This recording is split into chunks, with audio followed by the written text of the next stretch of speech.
Halo sahabat cerdas, Assalamualaikum warahmatullahi wabarakatuh. Pada kesempatan kali ini, kita akan belajar pada tema 3, makanan sehat. Subtema 1, bagaimana tubuh mengolah makanan. Dan kita sampai pada pembelajaran pertama.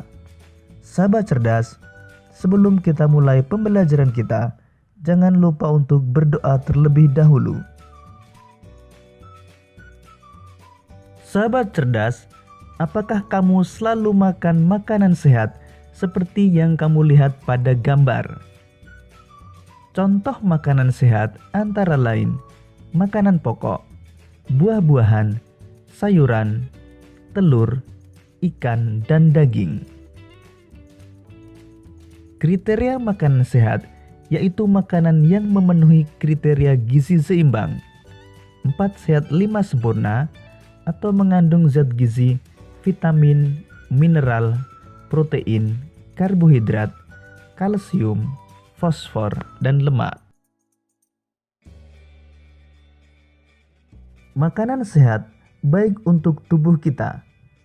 Tubuh manusia mengolah makanan menjadi nutrisi yang bermanfaat bagi kesehatan dan pertumbuhan tubuh.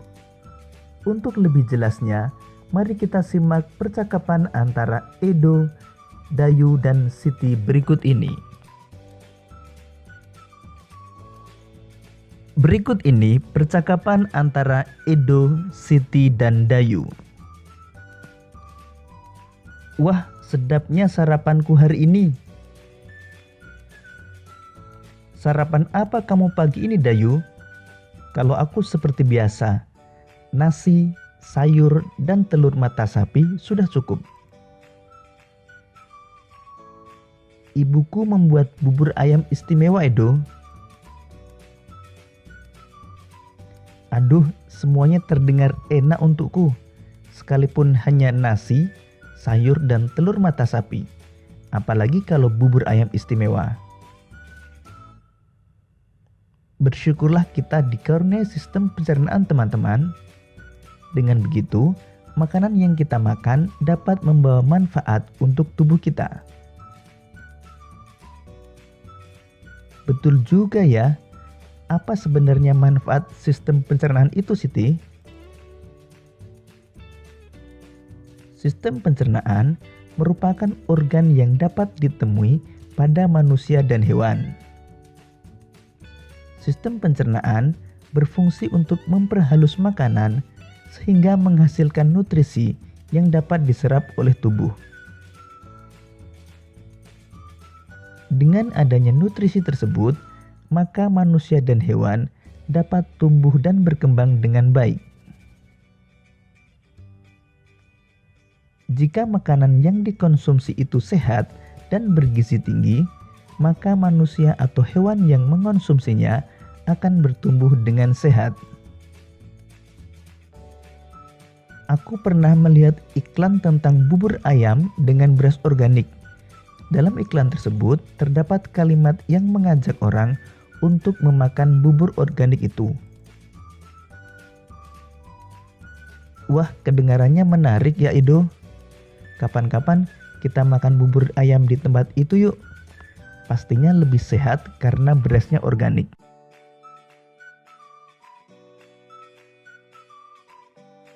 Makanan sehat penting bagi tubuh kita.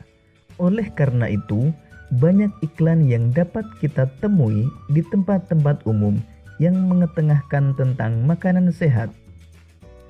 Iklan memang dimaksudkan untuk mempromosikan sesuatu kepada para pembaca.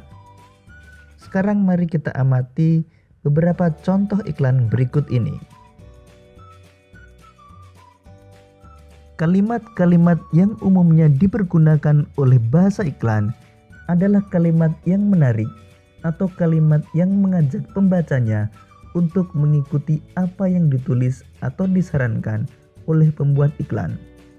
Sekarang mari kita amati ketiga iklan berikut ini, kemudian kita temukan gambar dan kalimat yang terdapat pada iklan.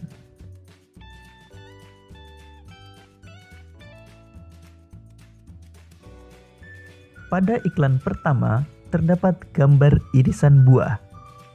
dan terdapat kalimat iklan, makanan sehat dan bergizi, solusi untuk hidup sehat dan awet muda. Pada iklan kedua, terdapat gambar seorang anak menyantap buah semangka, dan terdapat kalimat iklan, makanan sehat dan bergizi, penting untuk pertumbuhan otak anak Anda. Kemudian pada iklan ketiga, terdapat gambar sayur dan buah-buahan.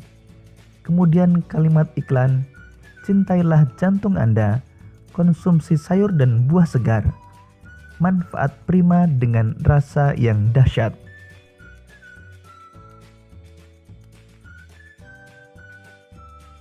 Berdasarkan ketiga kalimat iklan tersebut, kita mengetahui bahwa setiap kalimat iklan terdapat kata kunci.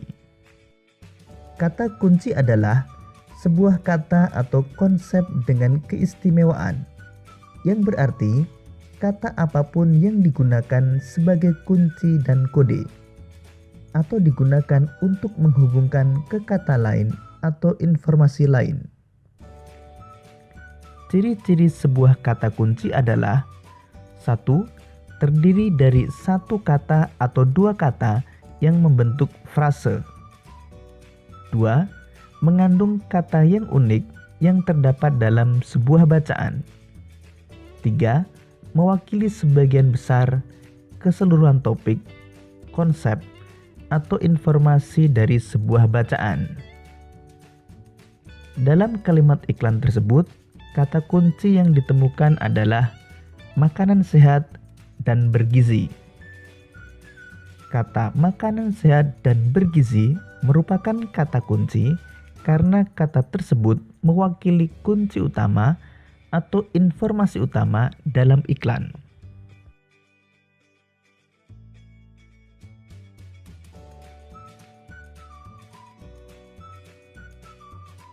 Dengan menemukan kata kunci pada iklan-iklan makanan sehat, kita jadi tahu bahwa masyarakat kita sudah banyak yang peduli tentang pentingnya makanan sehat. Penyempurna makanan sehat adalah susu. Seperti kita ketahui, susu umumnya dihasilkan oleh sapi. Apa yang dimakan oleh sapi hingga dapat menghasilkan susu? Lalu bagaimana sapi mencerna makanan tersebut? Untuk lebih jelasnya, simak penjelasan berikut ini. Sistem pencernaan hewan ruminansia. Hewan ruminansia adalah kelompok hewan mamalia yang biasa memamah atau memakan dua kali dan dikenal dengan hewan memamah biak. Contoh hewan ruminansia ialah sapi, kerbau, rusa, domba, kambing, dan kijang. Sistem pencernaan hewan ruminansia lebih kompleks dibandingkan dengan pencernaan hewan lainnya. Pada hewan ruminansia, terdapat 4 bagian lambung dengan fungsi yang spesifik. Selain itu, pencernaan makanan pada hewan ruminansia dibantu oleh beberapa mikroba atau bakteri dan protozoa. Mikroba tersebut dapat membantu mencerna rumput.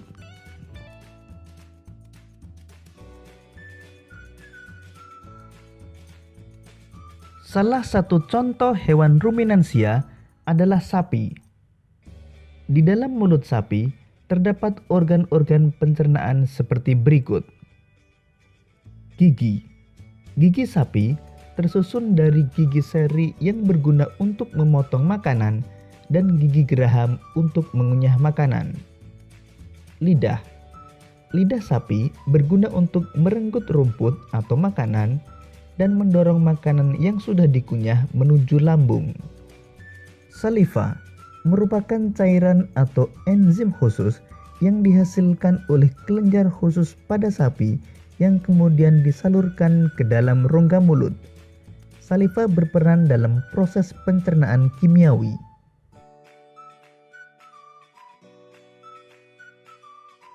Lambung sapi berbeda dengan lambung manusia. Ukurannya jauh lebih besar. Lambung sapi merupakan organ pencernaan yang sangat penting bagi sapi. Lambung sapi terdiri atas 4 bagian, yaitu rumen, retikulum, omasum, dan abomasum. Oleh karena itu, sapi dikatakan memiliki 4 perut. Rumen merupakan tempat terjadinya pencernaan dengan bantuan mikroba atau bakteri. Di sini makanan dicerna hingga menjadi bubur dengan gerakan mengaduk yang dilakukan oleh dinding rumen. Pada saat sapi beristirahat, makanan kembali ke mulut dan dikunyah kembali. Setelah dikunyah untuk yang kedua kalinya, makanan masuk ke retikulum atau perut jala.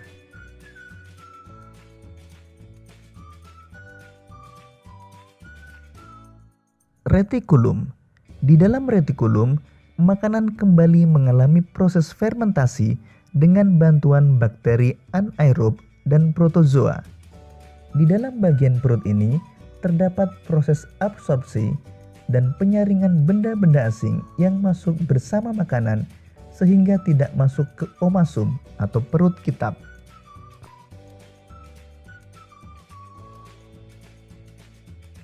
Omasum.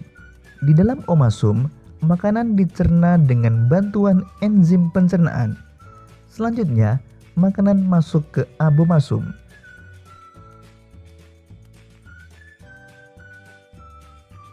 Abomasum. Perut bagian inilah yang sebenarnya disebut dengan lambung. Di sini, makanan dicerna dengan bantuan enzim pencernaan pepsin yang dihasilkan oleh abomasum. Setelah melewati seluruh proses pencernaan makanan di dalam abomasum, makanan bergerak menuju usus halus. Panjang usus halus seekor sapi dewasa dapat mencapai 40 meter. Di dalam usus halus terjadi proses absorpsi dan fermentasi. Selanjutnya, sisa-sisa makanan akan dikeluarkan melalui anus.